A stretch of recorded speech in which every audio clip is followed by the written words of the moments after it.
Coucou, mes sucres et mes sucrètes, comment vous allez?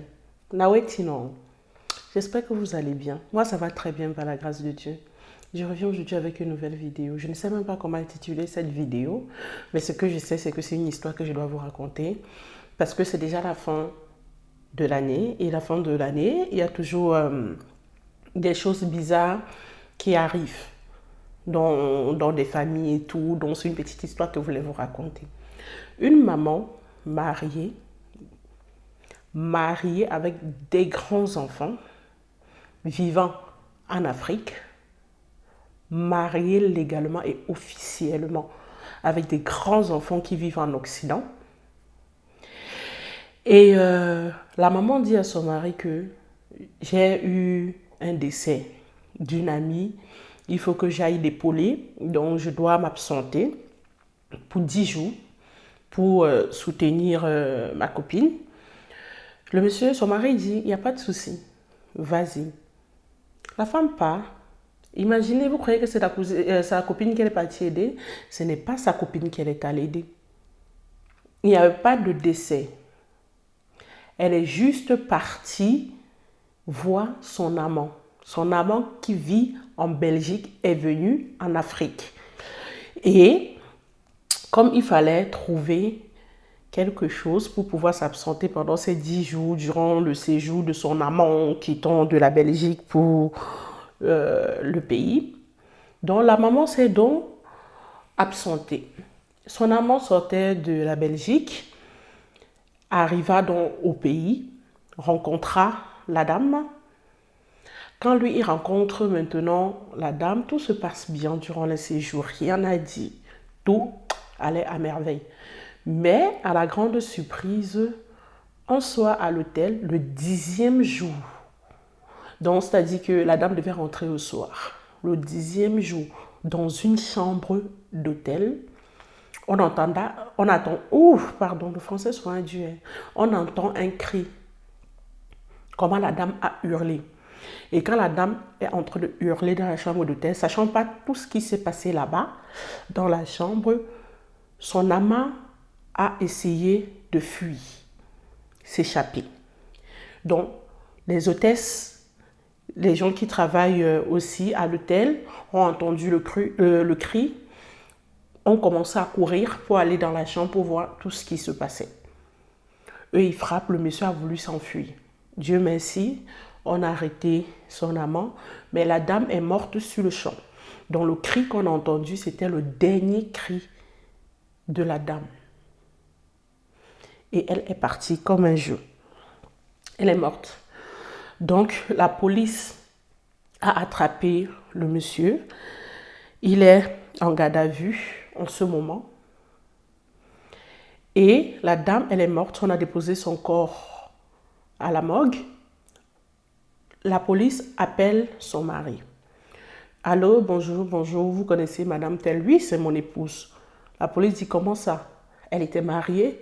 Oui, c'est mon épouse, mariée légalement à l'état civil. Votre femme est décédée. Le monsieur dit, comment ça? On dit, monsieur, veuillez identifier le corps s'il s'agit bien de votre épouse. Le monsieur est quitté, il est parti à la morgue, il s'agissait bien de son épouse. Donc, sa femme était bel et bien morte. Qu'est-ce qui s'est passé dans la chambre d'hôtel? Personne ne sait. Qui sait? Ça doit être rien que probablement elle, son amant et le Seigneur seul. Permettez-moi de vous dire une chose. Je ne suis pas là pour juger ou quoi que ce soit, mais j'ai juste une chose à vous dire, c'est que faites attention. Je préfère avoir un éboueur comme époux, même s'il touche ses 200 € tous les mois, on peut faire une vie avec ces 200 €, la planifier une vie stable. Je peux être avec un moto-taximène, avec un taxi, avec un chauffeur routier, tout ce que vous voulez comme mauvais métier. Enfin, ce que les gens appellent mauvais métier, c'est ça qui nourrit cette famille. Donc, peu importe le métier de l'homme avec qui vous êtes, sachez une chose. Vaut mieux être avec quelqu'un qui gagne 1 centime d'euro que d'être avec quelqu'un qui gagne 1 milliard d'euros. Qu'est-ce que la dame est partie chercher d'ailleurs? Je ne peux pas dire que c'est la pauvreté, parce qu'elle a des enfants en Occident. Elle a un mari qui s'occupe d'elle. Elle-même, Elle travaillait. C'est une maman que je connais personnellement. Que quand j'arrive même au pays, on boit ensemble. Je vous raconte cette histoire parce que ça m'a profondément blessée. Profondément blessée au plus profond de moi, cette histoire. C'est une histoire qui est arrivée il n'y a pas une semaine. Laissez-moi vous dire une chose. Ça ne sert à rien de courir derrière l'or, le diamant, tout ce que vous voulez. Parce que l'or et le diamant se trouvent chez vous. C'est ça que vous ignorez. Une femme qui s'est mariée officiellement avec son mari, c'était pour le meilleur et pour le pire. Ce n'était pas pour avoir des amants de gauche et à droite. Maintenant, qui sait? C'est pour ça que la Bible nous dit vaut mieux la justice de Dieu que celle de l'homme. Parce qu'on ne sait pas si c'est Dieu qui a rendu justice. On n'en sait rien. Je ne suis pas là pour juger, je fais des constats. Et pour avertir mes sœurs que faites attention, le monde dehors est pourri.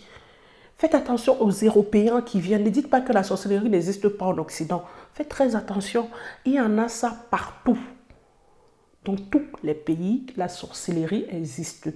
Les conditions existent. C'est déjà la fin d'année. Ils sont là pour rabâcher au maximum de personnes qui peuvent sur leur chemin. Donc toi qui te permets de rester là, d'attendre le benguiste, l'Européen qui sortira de l'Europe pour, soi-disant, entre guillemets, t'enrichir, te donner ce qu'un homme en Afrique ne peut pas te donner, ma soeur. Il va te donner les maladies, les malédictions. Il va coucher avec toi. Tu ne sais pas quel esprit il vient avec. Tu ne sais pas quelle bénédiction il vient rafler dans ta vie. Tu ne sais pas ce qu'il est en train de mettre dans ton corps. Tu n'en sais rien. Rien. Parce que le bonheur, en fait, ça va durer quoi?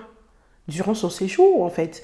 S'il vient pour 10 jours, ton bonheur durera 10 jours, 15 jours, 20 jours. Pourquoi courir le risque de pouvoir te sentir mal, de pouvoir peut-être mourir, d'en souffrir? Pourquoi courir ce risque? Reste avec ton petit. Je vous parle de ça parce que je sais que voilà déjà la fin de l'année. Eux tous, ils sont dehors. Les hommes là, tous les Européens, les benguistes, ils viendront pour vous parler, pour vous raconter du n'importe quoi. Vous allez tomber parce que soi-disant c'est un Européen, il a de l'argent, nanani, nanana. Mais vous ne savez pas. Vous ne savez pas ce qu'il vient mettre en vous. Vous ne savez pas ce qu'il vient vous donner comme maladie, comme souffrance, comme malheur. Soi-disant parce qu'on a la recherche du bonheur. Le bonheur se trouve dans ta maison. Tu peux être avec un petit qui n'a même pas un bon boulot et tout, mais qui parvient à te donner serait-ce que la ration. Serait-ce que la ration, et quand tu es malade, il te porte pour t'amener à l'hôpital. C'est ça qu'on appelle la richesse dans sa propre maison. Parce que c'est lui qui vient là, il vient juste prendre et puis partir. Oh, pourtant ton mari, quand tu serais malade, il sera là pour toi. Quand tu aurais un problème, il sera là pour toi. Quand tu aurais besoin d'aide, il sera là pour toi. Quand tu aurais besoin de quelqu'un qui pourra t'écouter, il sera là pour toi. Pourquoi donc courir ce risque? J'espère que ça va sensibiliser au maximum de personnes parce que la fin d'année est là.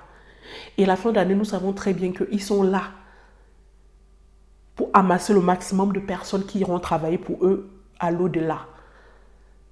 Donc, s'il vous plaît, mes frères et sœurs, soyons attentifs, soyons sensibles, soyons compréhensifs de tout ce qui se passe dans le monde. C'est une mise en garde. Je ne sais même pas comment je vais intituler cette vidéo, mais c'est une histoire qui m'a touchée profondément. Et je ne pouvais pas rester là sans mettre mes sœurs en garde. Il y a des filles au pays de 16 ans, 17 ans, 18 ans, qui n'entendent que ça, l'Européen qui viendra changer leur vie. L'Européen ne vient pas changer ta vie. Hein. Parce que dis-toi que si tu bois la bière d'un Européen de 650 francs CFA, l'Européen prend quelque chose en toi qui vaut plus des milliards. Des milliards. Et que tu ne peux pas leur acheter parce que c'est une grâce que Dieu a mis en toi. Faisons très attention. Le monde est dangereux. Le dehors est très, très dangereux. Donc, c'était mon petit message. On reste ensemble. Bisous, bisous. Ciao. À la prochaine vidéo.